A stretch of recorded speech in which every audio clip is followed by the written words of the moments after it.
고령화가 빠르게 진행되면서 65세 이상 고령 운전자의 안전운전 문제도 대두되고 있습니다.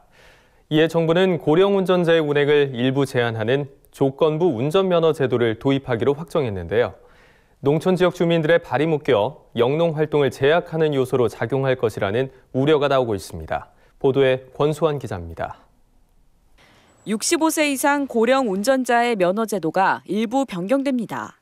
정부는 지난 14일 제17차 사회관계 장관회의를 열어 고령자 교통안전 종합대책을 발표하고 2024년까지 조건부 운전면허 제도를 도입하겠다고 밝혔습니다. 조건부 운전면허 제도란 고령자의 운전 능력에 따라 야간 운전과 고속도로 운전을 금지하고 최고속도를 제한하는 등 일부 조건을 달아 운전을 허용하는 제도를 말합니다. 정부는 노인들이 교통사고를 일으키거나 교통사고로 사망하는 비율이 모두 높다는 점을 근거로 전반적인 고령 사망자를 줄이기 위한 조치라고 설명했습니다. 고령 운전자가 야기하는 사망사고가 전체의 22.9%에 달하는 한편 보행 중 사망사고를 겪는 사람의 45.5% 역시 고령자라는 겁니다. 하지만 현장에서는 농촌 실정을 고려하지 못한 정책이라는 비판이 나오고 있습니다. 한국농촌경제연구원이 지난해 설문조사한 농업인 운전면허 소지 및 운전 여부를 살펴보면 98.5%의 농업인이 운전면허를 소지하고 이 중 77%가 매일 운전하는 것으로 조사된 만큼 농촌에서 차량 운행은 필수적입니다.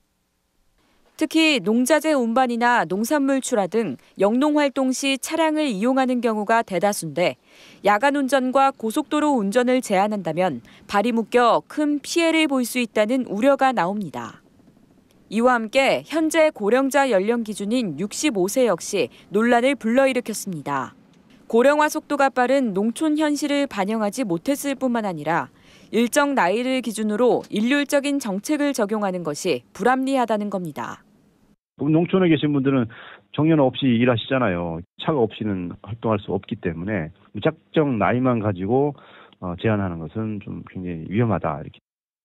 실제로 우리나라는 5년 뒤 65세 이상 인구가 전체 인구의 20%를 넘어서는 초고령 사회에 진입할 것으로 전망되고 있고 65세 이상 운전자 비율 역시 매년 꾸준히 증가해 지난 2018년에는 370여만 명으로 8.9%를 기록했습니다.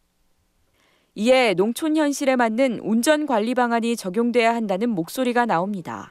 현재 65세인 기준 연령을 보다 높이고 안전운전 교육을 강화하는 대책 등이 꼽힙니다.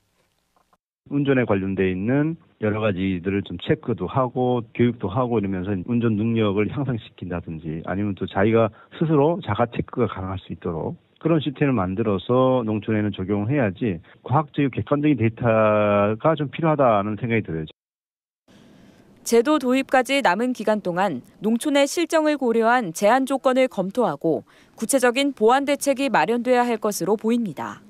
MBS 뉴스 권수환입니다.